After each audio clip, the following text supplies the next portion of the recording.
Hello बच्चों, कैसे हो? बढ़िया। आप बढ़िया तो मैं भी बढ़िया। तो देखो बच्चों, आज हमें क्या पढ़ाई करनी है। आज है हमारे पास कक्षा 11 की केमिस्ट्री। और कक्षा 11 की केमिस्ट्री में हम आज स्टार्ट करने जा रहे हैं हम यूनिट नंबर थर्ड। तीसरा यूनिट आज हम स्टार्ट करने जा रहे हैं। और तीसरे यूनिट का नाम है तत्वों का वर्गीकरण एवं गुणों में आवर्तीता। तो आज हम अपना क्लास 11th का केमिस्ट्री का तीसरा चैप्टर या तीसरा यूनिट स्टार्ट करने जा रहे हैं, जिसका नाम है तत्वों का वर्गीकरण एवं गुणों में आवर्तीता। और ये हमारा पहला लेक्चर है तीसरे यूनिट का। और आज हम परिचय यानी इंट्रोडक्शन के बारे में बात करेंगे कि तत्वों के वर्गीकरण की क्यों आवश्यकता पड़ी। ठीक है। सभी बातों को बिल्कुल ध्यान से समझना है, बिल्कुल ध्यान से। सभी बातों को बिल्कुल ध्यान से आपको समझना है। तो सबसे पहले हम बात करते हैं कि तत्वों के वर्गीकरण की आवश्यकता क्यों पड़ी हमें। पहले तो लिख लो आप यूनिट का नाम, यूनिट नंबर थर्ड। तीसरा यूनिट आज हम स्टार्ट करने जा रहे हैं, जिसका नाम है तत्वों का वर्गीकरण। तत्वों का वर्गीकरण।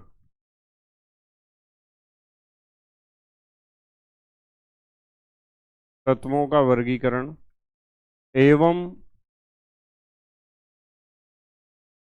गुणों में आवर्तीता। तत्वों का वर्गीकरण एवं गुणों में आवर्तीता।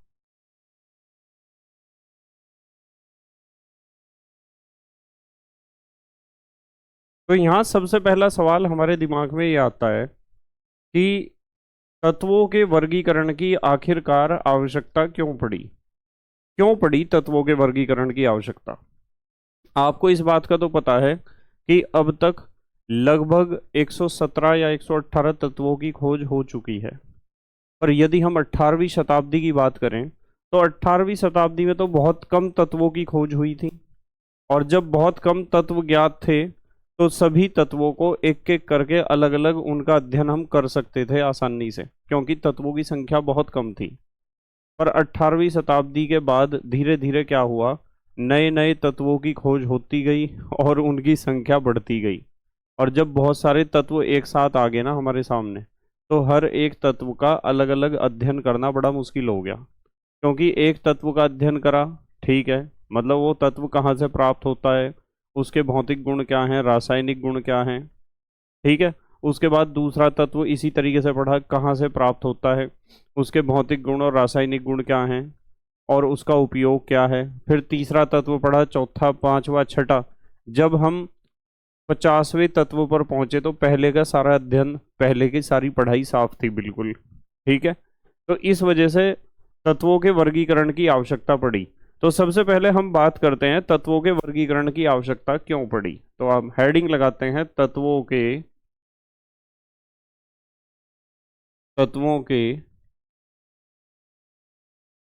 वर्गीकरण की आवश्यकता। तत्वों के वर्गीकरण की आवश्यकता। ध्यान से समझना है सबको। वर्गीकरण का मतलब क्या होता है। वर्गीकरण का मतलब होता है बांटना, ग्रुप्स में डिवाइड कर देना। जैसे मैं आपको कहूं कि पहले क्या होता था, जो स्कूल होते थे ना, स्कूल्स स्कूल्स को पहले कहते थे आश्रम। और आश्रम में 3-4 बच्चे पढ़ा करते थे। तो 3-4 बच्चों को अलग अलग पढ़ाया जा सकता था, कोई दिक्कत नहीं थी। पहले एक बच्चे को पढ़ा दिया, फिर दूसरे को पढ़ा दिया, फिर तीसरे को पढ़ा दिया, फिर चौथे बच्चे को। अब जो स्कूल हैं उनमें हजारों हजारों बच्चे हैं। तो जब 1,000 बच्चों को आपको पढ़ाना है और पढ़ाने का टाइम वही है, 5 या 6 घंटे में 1,000 बच्चों को पढ़ाना है, तो क्या उन 1,000 बच्चों को एक एक करके अलग अलग पढ़ाया जा सकता है? नहीं पढ़ाया जा सकता। उन 1,000 बच्चों को उनका जो मेंटल लेवल है, उनका जो दिमागी स्तर है, दिमागी स्तर के आधार पर उन 1,000 बच्चों को आपको कई सारे भागों में बांटना पड़ेगा, जिन्हें आप कहते हो कक्षाएं। कि ये बच्चा पहली कक्षा का है, ये छठी कक्षा का है, ये 7वीं का है, ये 10वीं का है, ये 12वीं का है। तो कक्षाओं में वर्गीकृत करा है आपने। वर्गीकरण का मतलब होता है बांटना। जब किसी भी चीज की संख्या बहुत ज्यादा हो जाती है ना, तो उस चीज को मेंटेन करने के लिए हमें वर्गीकरण करना पड़ता है। ठीक है। तो यदि कोई आपसे पूछता है कि आखिरकार तत्वों के वर्गीकरण की आवश्यकता क्यों पड़ी, ठीक है, तो आप क्या बताओगे? आप बताओगे कि 18वीं शताब्दी तक, 18वीं शताब्दी तक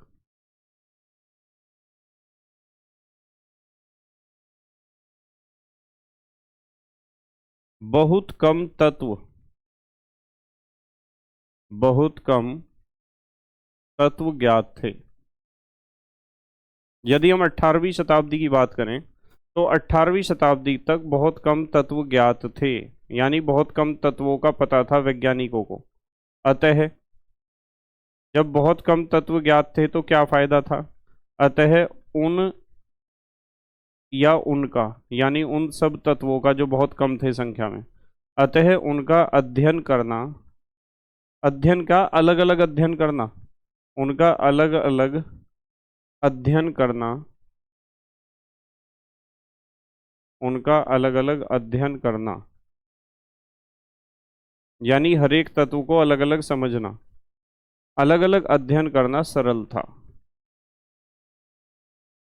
तो जब हम 18वीं शताब्दी की बात करते हैं, 18th सेंचुरी की, तो उस समय बहुत कम तत्वों की खोज हुई थी, इसलिए उनका अलग अलग अध्ययन करना बहुत आसान था। परंतु क्या हुआ, लगातार नए तत्वों की खोज होने के कारण तत्वों की संख्या बहुत ज्यादा होने लगी। ठीक है। तो यहां लिखेंगे परंतु, परंतु फिर क्या हुआ? परंतु लगातार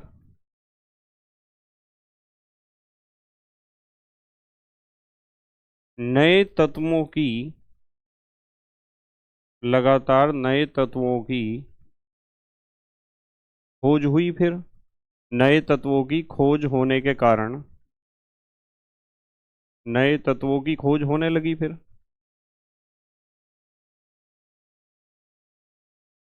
और जब नए नए तत्वों की खोज होने लगी तो तत्वों की संख्या बहुत ज्यादा बढ़ गई। तत्वों की संख्या,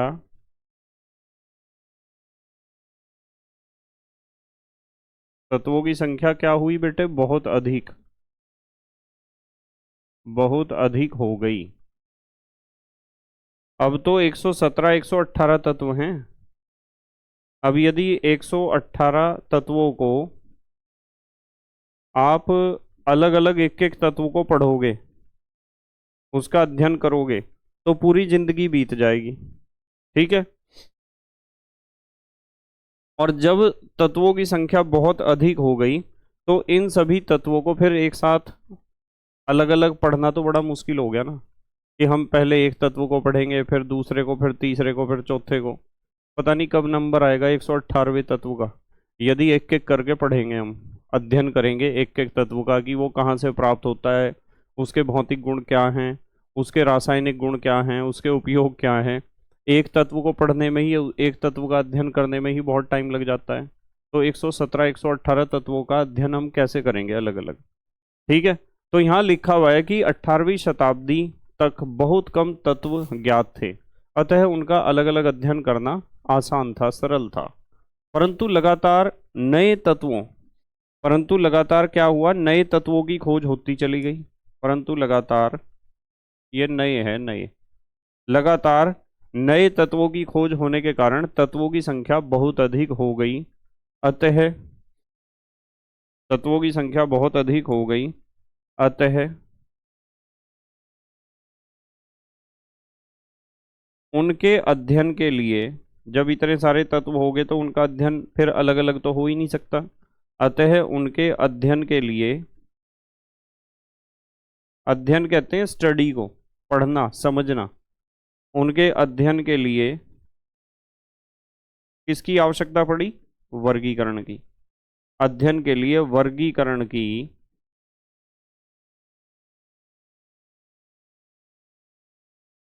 वर्गीकरण की आवश्यकता पड़ी, वर्गीकरण की आवश्यकता पड़ी।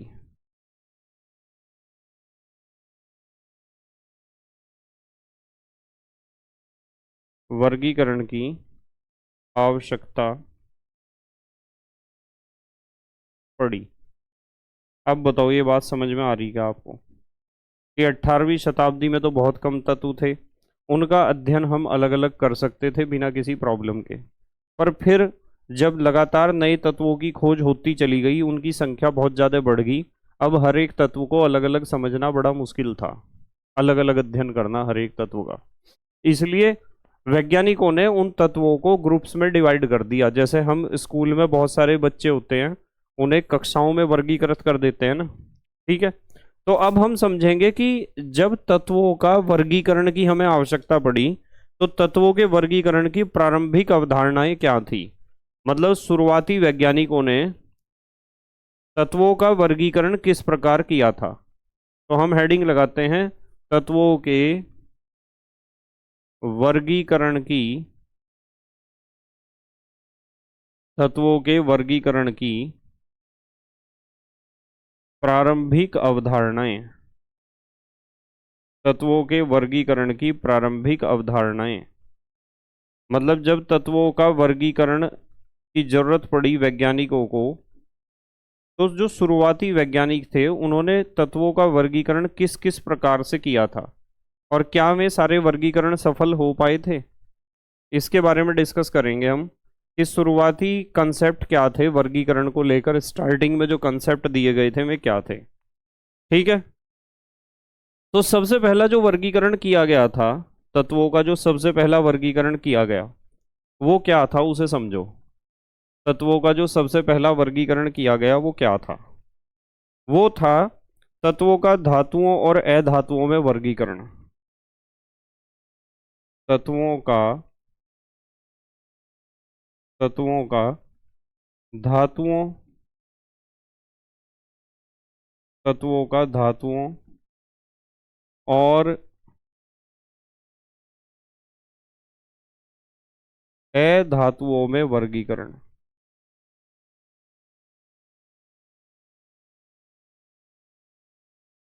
धातुओं और अधातुओं में वर्गीकरण।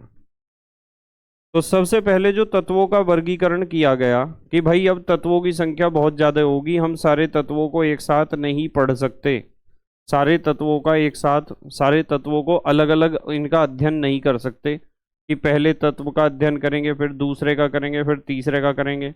उस समय तक लगभग 40 से लेके 50 तक के तत्वों की खोज हो चुकी थी, जबकि बात मैं आपको कर रहा, ठीक है, जबकि बात मैं कर रहा हूँ आपके साथ, 40 से 50 तत्वों की खोज हो चुकी थी जब सबसे पहला वर्गीकरण दिया गया। और उसमें बताया गया कि तत्व जो है वे 3 प्रकार के होते हैं, यानी तत्वों को 3 भागों में विभाजित किया गया था।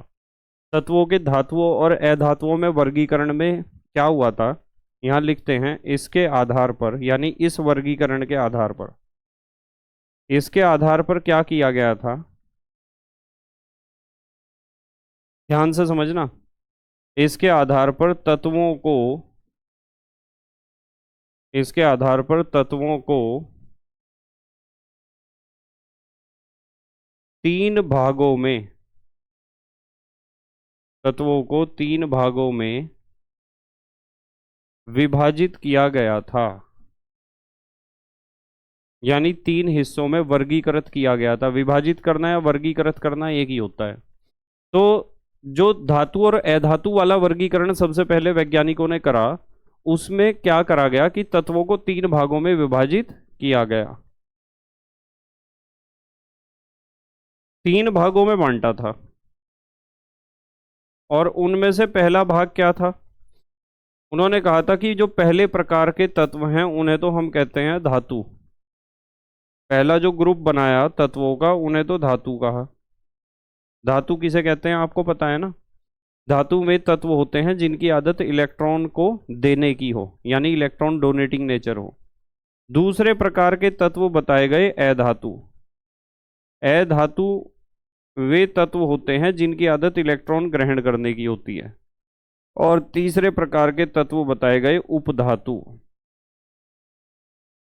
उपधातु वे तत्व होते हैं जो कभी धातु की तरह और कभी अधातु की तरह व्यवहार करते हैं, यानी जिनमें धातु और अधातु दोनों के मिले जुले गुण पाए जाते हैं। जिनमें धातु और अधातु दोनों के क्या पाए जाते हैं, मिले जुले गुण, तो उन्हें हम कहते हैं क्या, उपधातु। क्या कहते हैं, उपधातु। तो ये हुई शुरुआती बात, यहाँ से हमने स्टार्टिंग कर दी, स्क्रीनशॉट ले लो जल्दी से। तो हमें पता चल गया कि तत्वों के वर्गीकरण की आवश्यकता क्यों पड़ी, और तत्वों के वर्गीकरण की प्रारंभिक अवधारणाओं में पहली अवधारणा हमने पढ़ ली, तत्वों का धातु और अधातु में वर्गीकरण। तो इसके अनुसार तत्वों को 3 भागों में बांटा गया था, एक तो धातु, एक तो अधातु, और तीसरे उपधातु। जल्दी से स्क्रीनशॉट ले लो। ले लिया? चलो आगे चलते हैं। देखो, उसके बाद फिर एक वर्गीकरण आया, वो आया प्राउट का वर्गीकरण, या आप हेडिंग नंबर 2 लिखो, प्राउट की संकल्पना। प्राउट की संकल्पना। अब प्राउट ने क्या बताया, देखो प्राउट ने क्या बताया। प्राउट वैज्ञानिक का नाम है, ध्यान रखना, और इंपॉर्टेंट है ये कंसेप्ट। प्राउट ने क्या बताया, प्राउट ने बताया कि हाइड्रोजन जो है ना, वो सबसे हल्का तत्व है, इसलिए हाइड्रोजन को हम मूल इकाई मान सकते हैं। ठीक है, हाइड्रोजन सबसे हल्का तत्व है, इसलिए हाइड्रोजन को मूल इकाई उन्होंने मान लिया। ठीक है, तो यहां लिखते हैं, प्राउट की कल्पना के अनुसार, यानी इसके अनुसार, प्राउट की जो संकल्पना थी उसके अनुसार प्राउट ने क्या बताया, उन्होंने बताया हाइड्रोजन सबसे हल्का, सबसे हल्का तत्व होने के कारण, हाइड्रोजन सबसे हल्का तत्व होने के कारण, यदि कोई आपसे पूछता है कि 117 118 तत्वों की खोज हो चुकी है, इन सभी तत्वों में सबसे हल्का तत्व कौन सा है, तो हाइड्रोजन ही है। ठीक है, सबसे हल्का तत्व होने के कारण इसे, यानी हाइड्रोजन को, इसे माना गया मूल तत्व, कि शुरुआत इसी से ही होती है सबकी।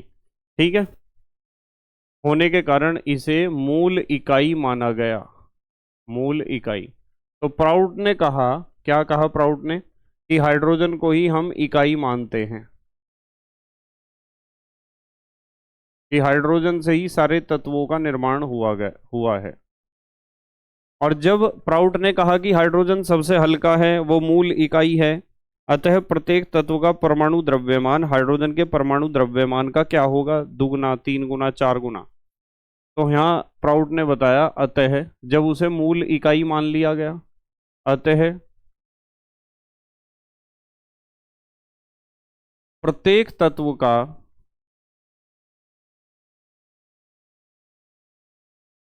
अतः प्रत्येक तत्व का परमाणु द्रव्यमान हाइड्रोजन के परमाणु द्रव्यमान, हाइड्रोजन का परमाणु द्रव्यमान उन्होंने बताया था 1 होता है, इकाई मानना था ना उसे। हाइड्रोजन के परमाणु द्रव्यमान यानी 1 का, 1 के बाद आप मात्रक भी लिख सकते हो, AMU, एटॉमिक मास यूनिट, या U भी लिख सकते हो। तो प्राउट ने बताया कि हाइड्रोजन सबसे हल्का तत्व होने के कारण इसे मूल इकाई माना गया। ठीक है, अतः प्रत्येक तत्व का परमाणु द्रव्यमान हाइड्रोजन के परमाणु द्रव्यमान अर्थात 1 AMU का पूर्ण गुणज, पूर्ण गुणज तो समझते हो आप, इसका 2 गुना या 3 गुना या 4 गुना। पूर्ण गुणज लिखो या सरल गुणज लिखो, एक ही बात है, सरल गुणक लिख दो, सरल गुणक होता है।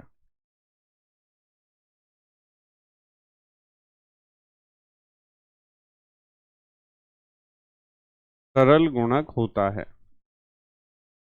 तो प्राउट ने क्या बताया अपनी संकल्पना में, प्राउट ने यह बताया कि हाइड्रोजन सबसे हल्का है, इसलिए हम उसे इकाई मान के चलते हैं, और इस दुनिया में जितने भी तत्व हैं, उन सभी तत्वों के जो परमाणु द्रव्यमान हैं, वे हाइड्रोजन के परमाणु द्रव्यमान अर्थात एक एएमयू का दुगने होंगे, या 3 गुना होगा, या 4 गुना होगा, या 5 गुना, यानी उसका सरल गुणक होगा।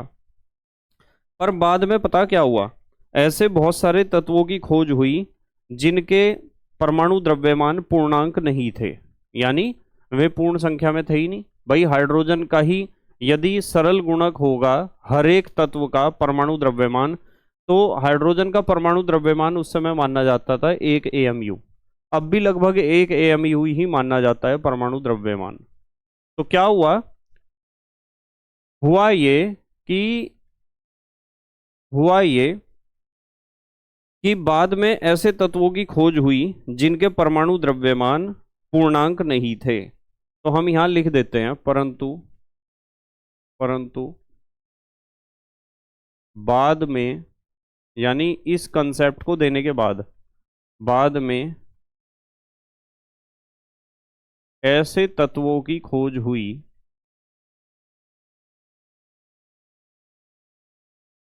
ऐसे तत्वों की खोज हुई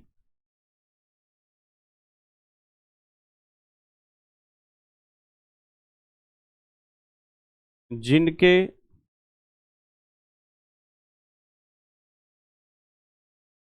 परमाणु द्रव्यमान पूर्णांक नहीं थे, जिनके परमाणु द्रव्यमान पूर्णांक नहीं थे। तो ऐसे तो बहुत सारे तत्वों की खोज होगी। जैसे आपको पता है क्लोरीन का परमाणु द्रव्यमान होता है 35.5। अब बताओ, क्लोरीन हाइड्रोजन के परमाणु द्रव्यमान का तो सरल गुणक है ही नहीं। हाइड्रोजन का यदि परमाणु द्रव्यमान हम मानकर चलते हैं कि हाइड्रोजन का परमाणु द्रव्यमान कितना है, 1 AMU, तो इस दुनिया में, इस संसार में जितने भी तत्व हैं उन सबके परमाणु द्रव्यमान पूर्णांक होने चाहिए, पूर्ण संख्या में होने चाहिए। पर ऐसा होता तो नहीं है। तो इसलिए प्राउट की संकल्पना क्या हो गई, फेल हो गई। प्राउट की संकल्पना के बाद फिर एक वैज्ञानिक और आए। प्राउट के बाद जो तीसरे वैज्ञानिक आए, वैसे तो बहुत सारे वैज्ञानिकों ने वर्गीकरण करने की कोशिश की है, जिसमें बहुत सारे वैज्ञानिकों के नाम मैं आपको बताऊंगा, पर जो मुख्य मुख्य वैज्ञानिक हैं और उनके द्वारा किया गया वर्गीकरण है जो हमारे सिलेबस में है, एनसीईआरटी में, और इम्पॉर्टेंट है, उसे ही हम डिस्कस करेंगे। तो यहाँ तीसरे जो वैज्ञानिक आए उनका नाम था डोबेराइन। उनका नाम क्या था, डोबेराइन। तो अब हम बात करेंगे डोबेराइन के त्रिक की। इन्होंने एक त्रिक दिया था, त्रिक, डोबेराइन का त्रिक। इन्होंने कहा था कि यदि आपके पास लगभग समान गुणों वाले 3 तत्व हैं और उन्हें आप परमाणु भार के बढ़ते हुए क्रम में रख दो, या परमाणु द्रव्यमान के बढ़ते हुए क्रम में रख दो, तो जो बीच में जो तत्व आएगा ना, उसका परमाणु द्रव्यमान पहले और तीसरे तत्व के परमाणु द्रव्यमानों के औसत के बराबर होगा। किसके बराबर होगा, औसत के।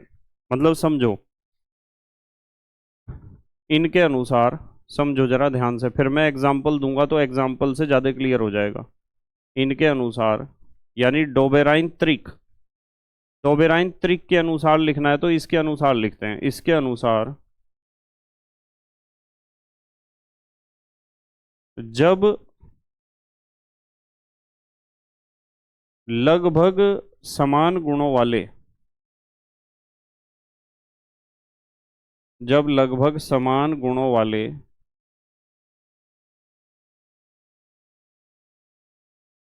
लगभग समान गुणों वाले तीन तत्वों को तीन तत्वों को उनके परमाणु द्रव्यमानों के उनके परमाणु द्रव्यमानों के बढ़ते क्रम में रखा जाता है।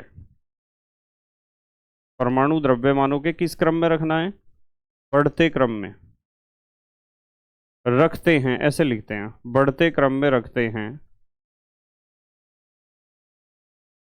तो बीच वाले तत्व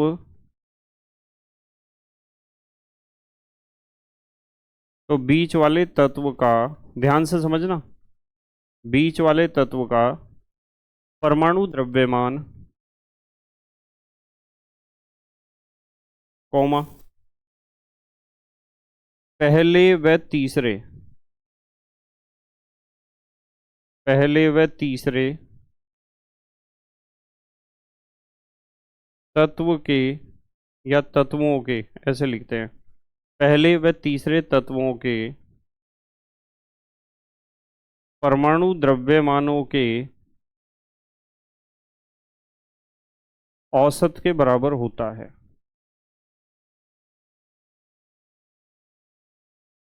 औसत के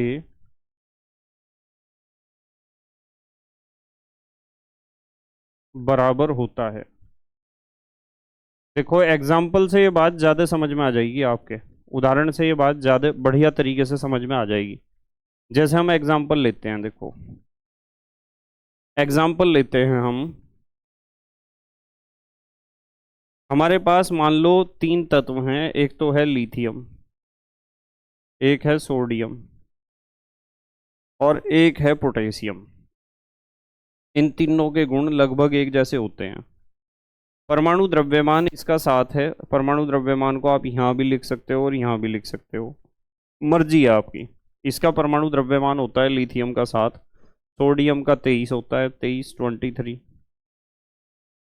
और इसका होता है 39 तो उन्होंने कहा था कि यदि लगभग समान गुणों वाले तीन तत्वों को उनके परमाणु द्रव्यमान के बढ़ते हुए क्रम में रख दिया जाए, इसका कम, इसका उससे ज़्यादा, इसका उससे ज़्यादा, तो क्या होता है, जो बीच वाले तत्व का परमाणु द्रव्यमान है यानी 23, वो पहले और तीसरे तत्व के परमाणु द्रव्यमानों के औसत के बराबर होगा।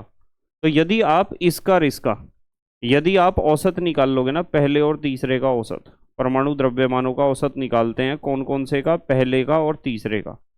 पहला का परमाणु द्रव्यमान 7 है और इसका क्या है, तीसरे का 39 है।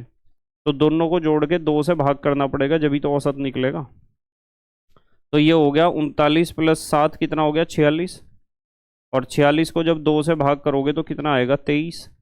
तो देखना जरा, बीच वाले तत्व के परमाणु द्रव्यमान नहीं आ गया क्या, 23। यही तो बताया कि इसके अनुसार जब लगभग समान गुणों वाले तीन तत्वों को उनके परमाणु द्रव्यमान के बढ़ते क्रम में रखते हैं, तो बीच वाले तत्व का परमाणु द्रव्यमान पहले व तीसरे तत्वों के परमाणु द्रव्यमानों के औसत के बराबर होता है। ठीक है, और ऐसे जो तीन तत्वों का समूह होता है, इसे ही कहते हैं हम डोबेराइन त्रिक। इसे ही क्या कहते हैं, डोबेराइन त्रिक। तो यहां हम लिख सकते हैं, यही लिख देते हैं, ऐसे, जैसे ये एग्जाम्पल लिए हैं हमने, ये तीन तत्व लिथियम सोडियम पोटेशियम, ऐसे तीन तत्वों के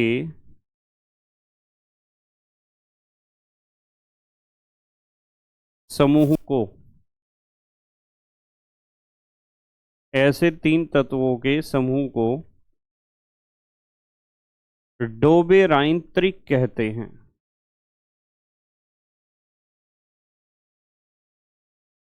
डोबेराइन त्रिक कहते हैं। तो डोबेराइन का मानना ये था कि जितने भी तत्वों की खोज हो चुकी है, उन सभी तत्वों को तीन तीन के त्रिक में एडजस्ट कर दो, बस सारे तत्वों को तीन तीन के त्रिक में एडजस्ट कर दो, और उन तीनों तत्वों जो एक त्रिक में आएंगे, जैसे लिथियम सोडियम पोटेशियम, उनके गुण एक जैसे होंगे, ऐसा मानना था डोबेराइन का। परंतु डोबेराइन केवल कुछ ही तत्वों के त्रिक बना पाए थे। तो यहां लिख देते हैं, परंतु डोबेराइन, प्रॉब्लम क्या हुई थी कि डोबेराइन केवल कुछ ही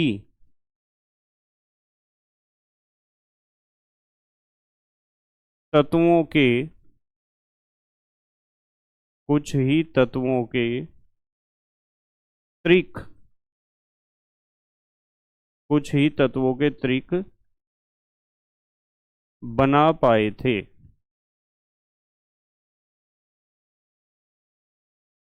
इसलिए डोबेराइन का त्रिक वाला जो वर्गीकरण था, कंसेप्ट था, ये भी फेल हो गया। जैसे मैं आपको एक एग्जांपल दे सकता हूँ इसका, क्या क्या प्रॉब्लम आई और कहाँ फेल हुआ कंसेप्ट। देखो, यदि आप FeCO(Ni) की बात करते हो, FeCO(Ni), आयरन, कोबाल्ट और निकेल, इनके गुण लगभग एक जैसे होते हैं, पर इनके साथ यह है प्रॉब्लम कि इनके तीनों के जो परमाणु द्रव्यमान हैं या परमाणु भार हैं, वे लगभग समान हैं। परमाणु द्रव्यमान लगभग, इन तीनों के परमाणु द्रव्यमान क्या हैं, लगभग समान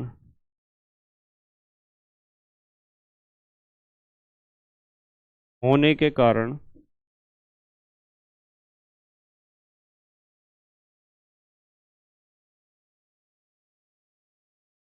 यह नियम जो डोबेराइन त्रिक वाला था, फेल हो गया। हर जगह तो नहीं लग पाया ना ये। भाई डोबेराइन त्रिक का जो नियम था कि लगभग समान गुण वाले तत्वों को उनके परमाणु भार के बढ़ते हुए क्रम में आप रख दो, तो ऐसा करने से क्या होगा, ऐसा करने से ये होगा कि जो पहले और तीसरे तत्व के परमाणु द्रव्यमानों को जोड़ के उनका आधा करोगे, यानी औसत निकाल लोगे पहले और तीसरे का, तो आपको बीच वाले तत्व का परमाणु द्रव्यमान मिल जाएगा। पर यह नियम फेल ही हो गया, क्योंकि डोबेराइन कुछ ही तत्वों के त्रिक बना पाए। ठीक है, पूरे जितने तत्वों की खोज उस समय तक हुई थी, उन सभी के त्रिक नहीं बना पाए। जल्दी से स्क्रीनशॉट लो, फिर देखते हैं चौथे वैज्ञानिक के बारे में बात करते हैं कि चौथा वर्गीकरण किस प्रकार दिया गया था और क्या उसके बारे में बताया गया था। ले लिया स्क्रीनशॉट?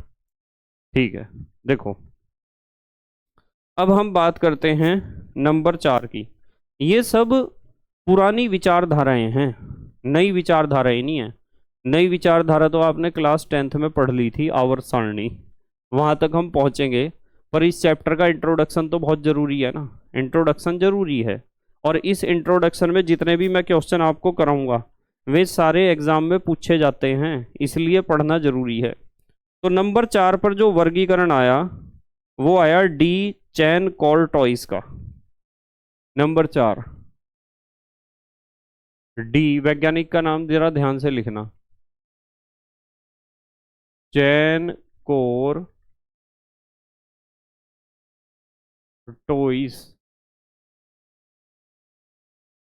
वैज्ञानिक का नाम देखो क्या है, डी चैन कोर्टोइस।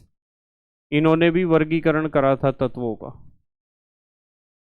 वर्गीकरण। और जो वर्गीकरण इन्होंने करा था ना, जिस आधार पर, उस आधार पर वर्गीकरण करने में अब भी बहुत सारे वैज्ञानिक लगे हुए हैं।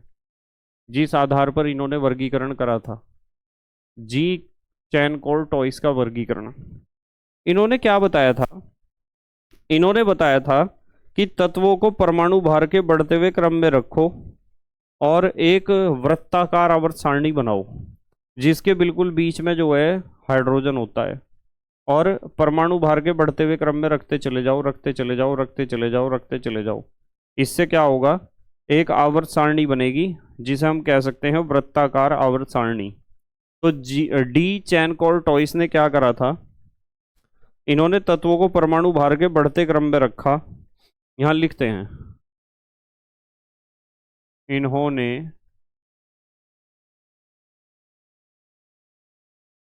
तत्वों को इन्होंने तत्वों को परमाणु भार के बढ़ते हुए क्रम, परमाणु भार के बढ़ते हुए क्रम में रखा,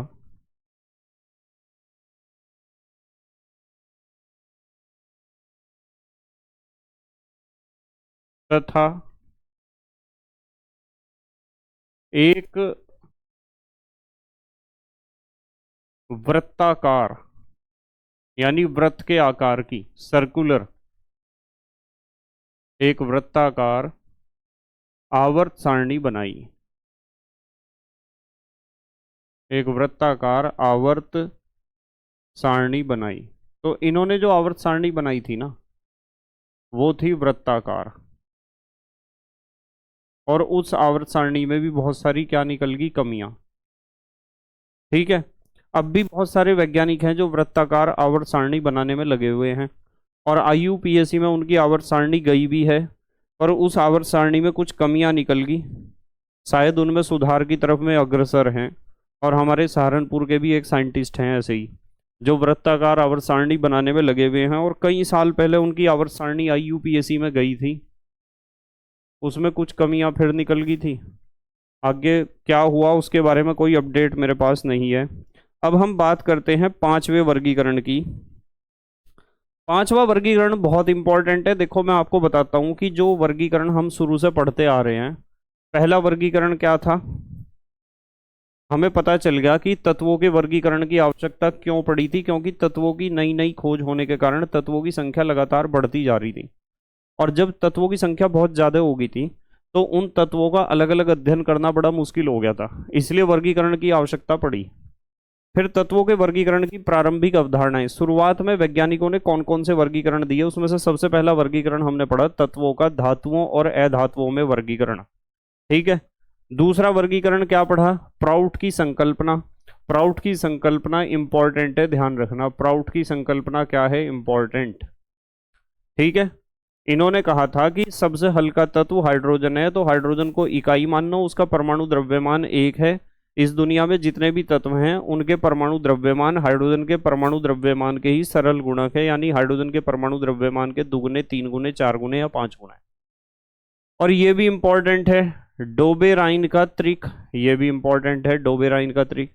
इन्होंने कहा था कि लगभग समान गुणों वाले 3 तत्वों को यदि परमाणु द्रव्यमान के बढ़ते हुए क्रम में आप रखोगे, तो उनमें से बीच में जिस तत्व को रखा जाएगा उसका परमाणु द्रव्यमान पहले और तीसरे तत्व के परमाणु द्रव्यमानों के औसत के बराबर होगा। फिर आया डी चैनकोर टॉइस। इन्होंने क्या करा, इन्होंने तत्वों को परमाणु भार के बढ़ते हुए क्रम में रखकर एक कैसी आवर्त सारणी बनाई, वृत्ताकार आवर्त सारणी बनाई। पांचवा वर्गीकरण इंपॉर्टेंट है बेटे, पांचवा, इसके ऊपर इंपॉर्टेंट का निशान लगा देता हूं, न्यूलैंड का अष्टक नियम। ये है न्यूलैंड का अष्टक नियम, नाम आपने सुना होगा, न्यूलैंड का अष्टक नियम। इंपॉर्टेंट है, ध्यान से समझना बिल्कुल। न्यूलैंड के अष्टक नियम में क्या बात बताई गई, इन्होंने कहा कि यदि आपके पास तत्व हैं और आप उन्हें परमाणु भार या परमाणु द्रव्यमान के बढ़ते हुए क्रम में रखोगे, तो 8वें तत्व के गुण पहले तत्व जैसे होंगे। यहां लिख देते हैं पहले, फिर एग्जाम्पल में समझेंगे। ये जो अष्टक नियम है इसके अनुसार क्या बात बताई गई, अष्टक नियम के अनुसार, इसके अनुसार, इसके अनुसार जब तत्वों को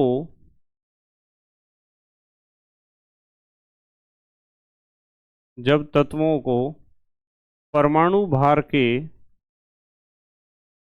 तत्वों को परमाणु भार के बढ़ते हुए क्रम में रखा जाता है, ध्यान से समझते रहो बिल्कुल, तत्वों को परमाणु भार के बढ़ते हुए क्रम में बढ़ते हुए क्रम में रखा जाता है,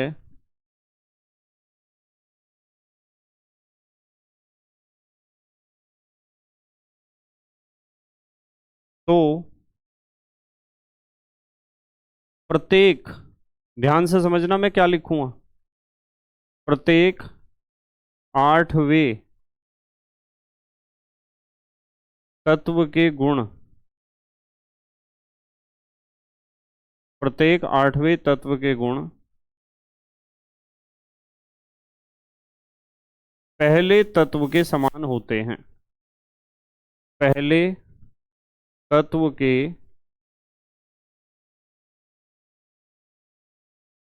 समान होते हैं। पहले तत्व के समान होते हैं। तो 8वें नंबर पर जो तत्व आएगा उसके गुण बिल्कुल ऐसे ही होंगे जैसे पहले नंबर पर जो तत्व था उसके गुण थे।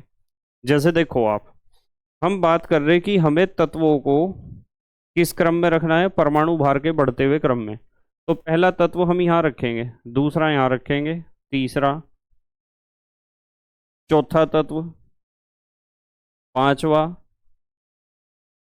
और छठा और फिर सातवां। तो यहाँ ध्यान ये रखना है, जो 8वें नंबर पर आप तत्व लिखोगे ना, 8वें के गुण किसके जैसे होंगे, पहले जैसे, तो उसे नीचे ही लिख देंगे हम। ठीक है, जैसे देखो अब मैं आपको लिख के दिखाता हूँ। जैसे हमारे पास तत्व हैं HLiBeBCNO, HLiBeBCNO। अब जो 8वें नंबर पर आना था वो था क्या, F। ठीक है, FNaMgAl, 8वां, FNaMgAl। ठीक है, Al के बाद SiPs, सिलिकॉन, फास्फोरस और सल्फर। अब ध्यान से देखना आप जरा, मतलब उनका मानना यह था कि जो पहले नंबर पर जो तत्व है और जो फिर 8वें नंबर पर आएगा, देखो पहले से 7वें पर तो आया ऑक्सीजन, हमने किस क्रम में रख रखा है इन्हें, इन्हें रख रखा है परमाणु भार के बढ़ते हुए क्रम में। तो पहले नंबर पर तत्व आया हाइड्रोजन और 7वें पर ऑक्सीजन है, पर 8वें पर जिसे आना था वो क्या था, क्लोरीन था। इसलिए इससे जो 8वां तत्व है दोनों के गुण बराबर होंगे। इससे जो 8वां तत्व बैठेगा वो सोडियम बैठेगा। देखो पहला, दूसरा, तीसरा, चौथा, पांचवा, छठा, सातवां, आठवां।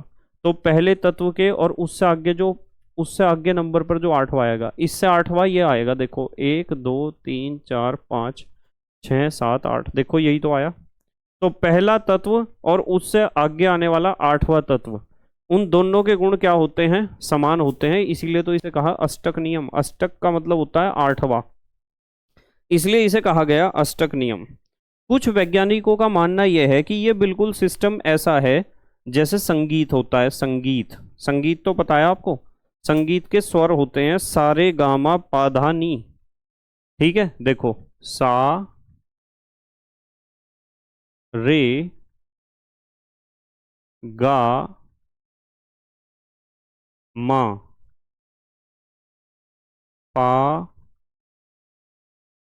धा, और उसके बाद क्या आता है, नी। याद होगा ये तो आपके, सारे गामा पाधा नी, सारे गामा पाधा नी सा, सारे गामा पाधा नी सा, फिर सा आ जाएगा 8वें नंबर पर, फिर आ जाएगा। सारे गामा पाधा नी सा करते चले जाओगे तो हर एक के 8वें नंबर पर वही आएगा। ठीक है, रे के 8वें नंबर पर रे ही आएगा, सा के 8वें नंबर पर सा ही आएगा। तो ये था हमारा न्यूलैंड का अष्टक नियम। ठीक है, पर इसमें एक प्रॉब्लम आई। प्रॉब्लम पता क्या आई, परमाणु भार 40 के आगे के तत्वों के लिए तथा अक्रिय गैसों की खोज के बाद यह नियम क्या हो गया, फेल। ठीक है, तो यहां लिख लो इस बात को कि ये अष्टक नियम जो था न्यूलैंड का वो क्यों फेल हुआ था। परमाणु भार 40 से आगे के तत्वों के लिए, परंतु परमाणु भार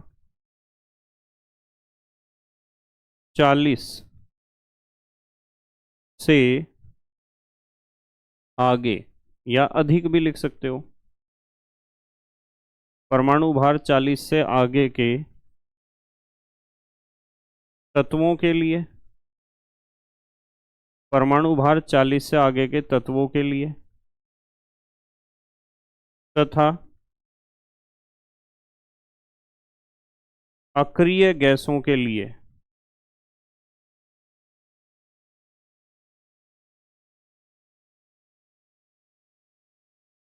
अक्रिय गैसों के लिए क्या हुआ था,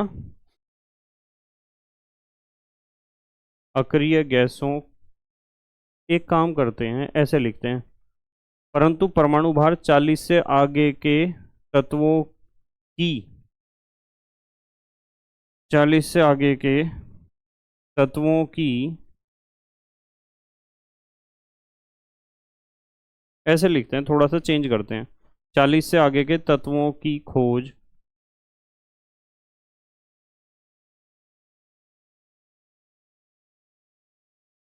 तथा अक्रिय गैसों की खोज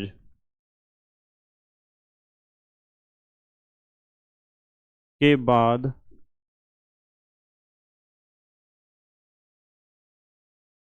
यह नियम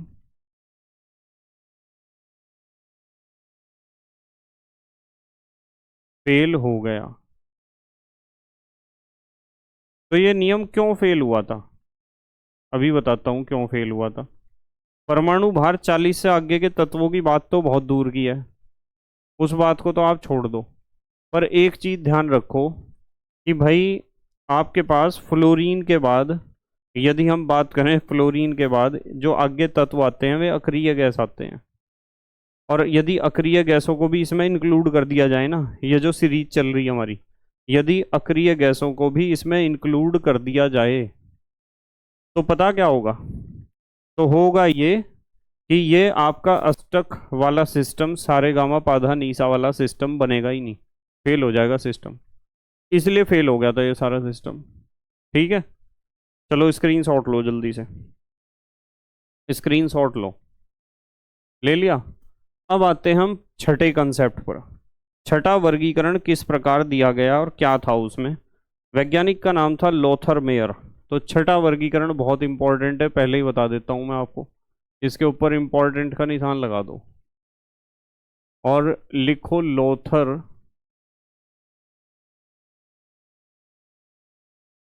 मेयर वक्र। लोथर मेयर वक्र क्या है, लोथर मेयर वक्र। लोथर मेयर ने क्या काम करा था, देखो बताता हूं लोथर मेयर ने क्या करा था।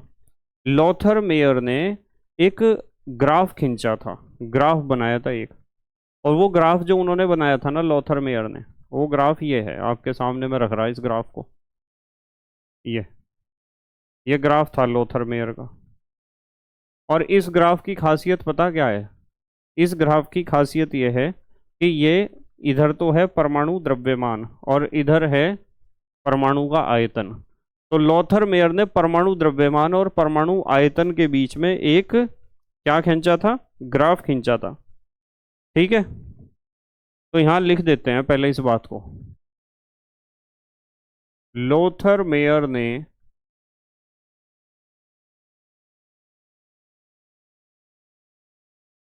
लोथर मेयर ने तत्वों के तत्वों के परमाणु द्रव्यमान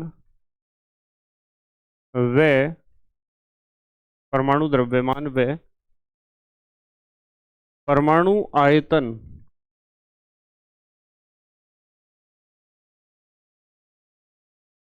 परमाणु द्रव्यमान व परमाणु आयतन के बीच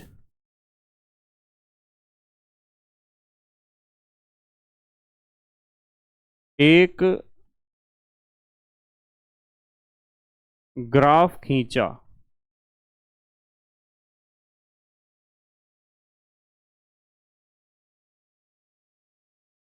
और क्या बताया, ध्यान से समझना क्या बताया, और बताया कि क्या बताया, ये बताया कि जो समान गुणों वाले तत्व हैं वे इस ग्राफ में समान स्थितियों पर होते हैं। जैसे आप देखो, ये क्या है, एल आई, फिर क्या है, एन ए, के, आर बी, सारे टॉप पर हैं लगभग। जैसे आपके समान गुणों वाले तत्व हैं वे सारे कहाँ होंगे, टॉप पर होंगे। ठीक है, समान गुणों वाले जैसे एल आई, एन ए, के, आर बी, ये तो शीर्ष पर है ना सारे। इसी तरीके से यदि आप देखो, आप इन्हें देखो, उतरते हुए ग्राफ में देखो, बीई यहाँ से शीर्ष से नीचे आ रहा बीई, और ये भी एम जी देखो ऊपर से नीचे की तरफ आते हुए है, सी ए भी, बीई एम जी सी ए, और यहाँ एस आर भी नीचे उतरते हुए हैं, इनके गुण भी एक जैसे होते हैं। जैसे मैंने आपको कहा Na के Rb इनके गुण एक जैसे होते हैं, ये तीनों कहाँ रखे हुए, टॉप पर रखे हुए हैं, शीर्ष पर रखे हुए हैं। उतार चढ़ाव है ना इसमें ग्राफ में बहुत सारे, तो जो सबसे ऊपर वाला पॉइंट है उसे शीर्ष कहते हैं या पीक। Na, K और Rb इनके गुण एक जैसे होते हैं, तो देखो ये पीक पर नहीं रखे हुए क्या, शीर्ष पर। नीचे उतरते हुए देखो, एक तो ये Be नीचे उतरते हुए है, Be और Mg और Ca और Srb नीचे उतरते हुए है, इनके गुण भी एक जैसे होते हैं, तो ये भी एक ही पोजीशन पर हैं, यानी अवरोही स्थिति में हैं, शीर्ष से नीचे उतरते हुए। ठीक है, तो और भी बताऊंगा मैं आपको एग्जाम्पल। तो लोथर मेयर ने तत्वों के परमाणु द्रव्यमान व परमाणु आयतन के बीच एक ग्राफ खींचा और बताया कि समान गुणों वाले तत्व, समान गुणों वाले तत्व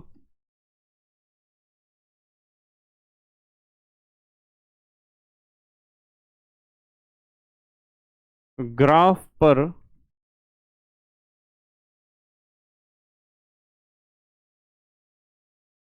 समान स्थितियों में होते हैं।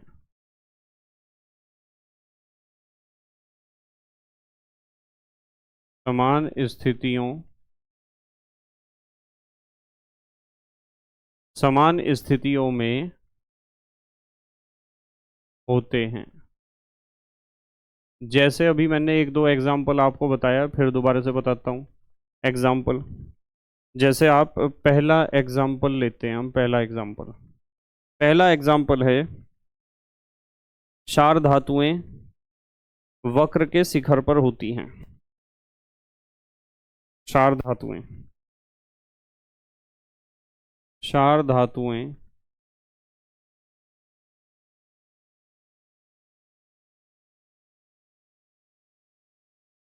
जैसे, क्षार धातुओं के एग्जाम्पल लिख लो। क्षार धातुएं जैसे Na,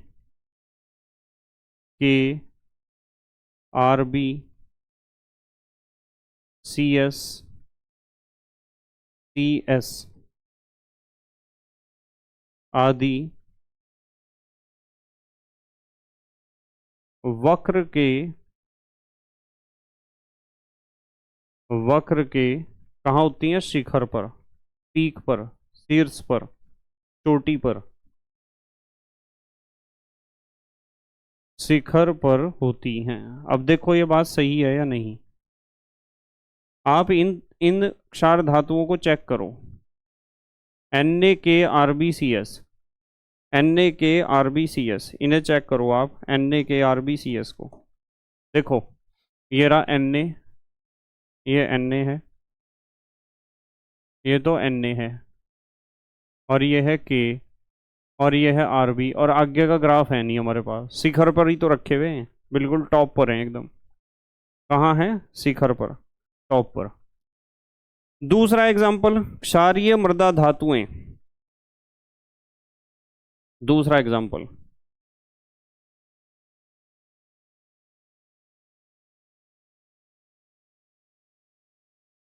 क्षारीय मृदा धातुएं, ग्रुप नंबर सेकंड की बात कर रहे हैं हम। क्षार धातुएं तो प्रथम वर्ग के तत्व होते हैं, क्षारीय मृदा धातुएं होते हैं सेकंड ग्रुप के। क्षारीय मृदा धातुएं जैसे MgCa, SrBa, जैसे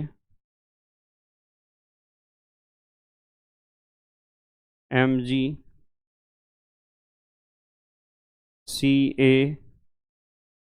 SrBa, इन्हें ढूंढो जरा। Mg ये रहा, देखो नीचे उतरते हुए आया Mg, नीचे उतरते हुए Mg आया, MgCa, ये भी नीचे उतरते हुए आया, और Sr भी नीचे उतरते हुए आया।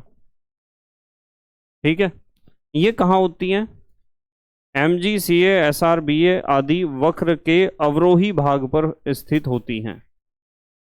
आदि अवरोही माने नीचे उतरता हुआ,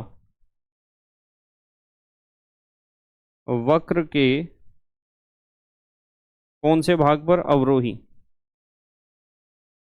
वक्र के अवरोही भाग पर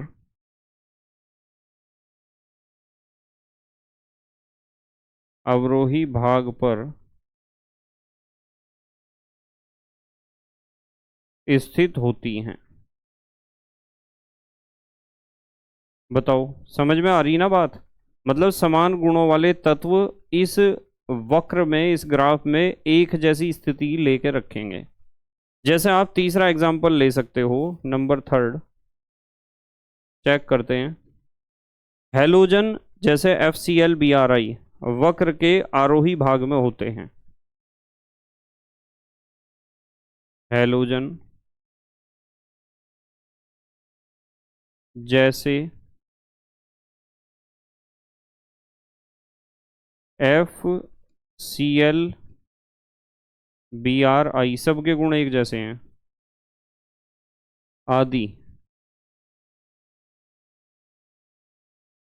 वक्र के कौन से भाग में आरोही? चेक करते हैं, चलो अभी। आरोही भाग में होते हैं।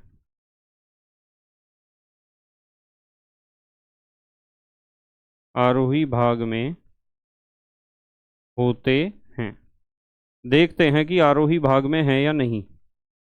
आरोही माने ऊपर चढ़ते हुए। देखो F ऊपर चढ़ते हुए आया, और Cl भी ऊपर चढ़ते हुए आया, देखो।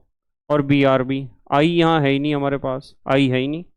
तो ये कहाँ आए? ऊपर चढ़ते हुए आए ना। तो सेम स्थिति है इनकी भी, और इनके गुण भी समान होते हैं। ठीक है। जैसे एक एग्जाम्पल आप लगा सकते हो, आपको एग्जाम में कम से कम 2 एग्जाम्पल लिख कर आने हैं। मैं 4 लिखवा रहा, आपको 2 तो आपको लिख कर ही आने हैं एग्जाम में। संक्रमण तत्व जैसे COCuFe।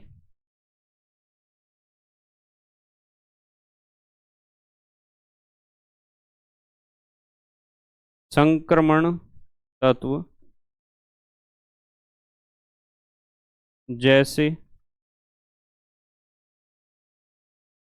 जैसे आपका CO है, कोबाल्ट, CuFe। कहाँ होते हैं? वक्र के निचले भाग में आदि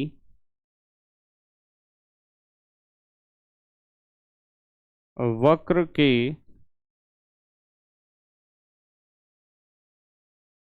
निचले भाग में होते हैं।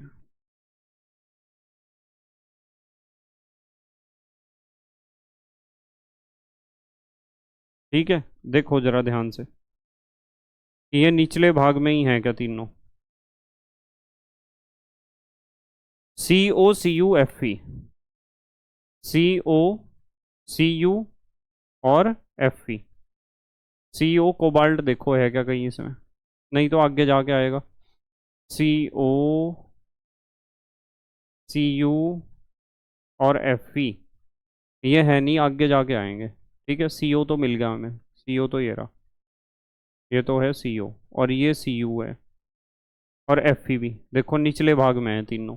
COCuFe तीनों कहाँ हैं? निचले भाग में। ठीक है, चलो स्क्रीनशॉट लो जल्दी से। स्क्रीनशॉट लो। ले लिया स्क्रीनशॉट?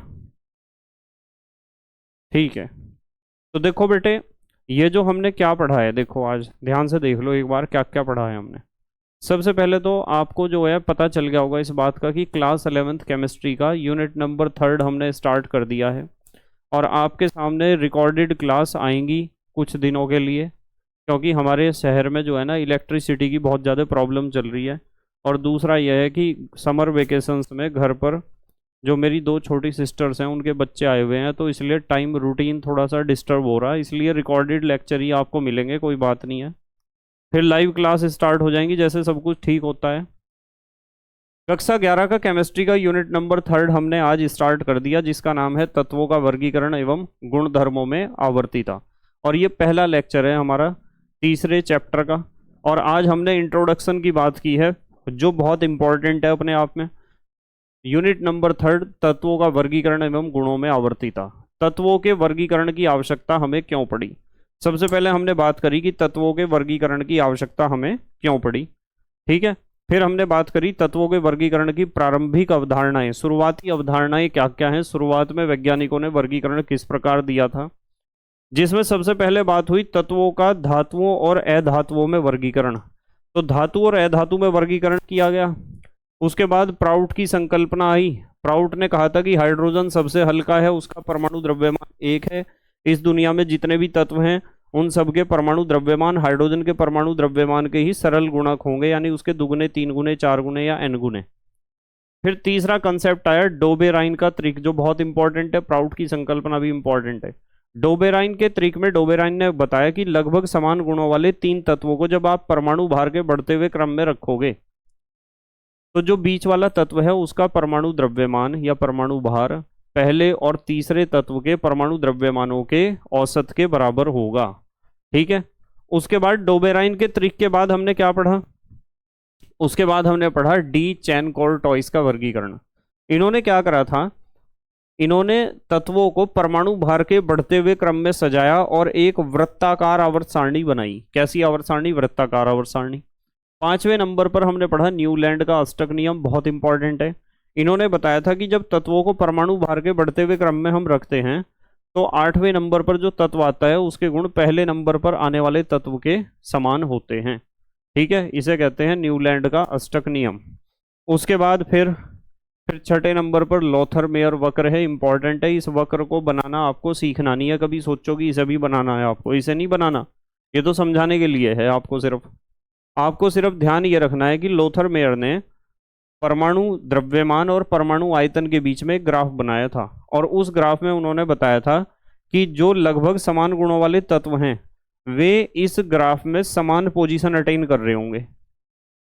ठीक है, समान गुणों वाले तत्व समान पोजीशन, समान स्थितियां क्या करते हैं?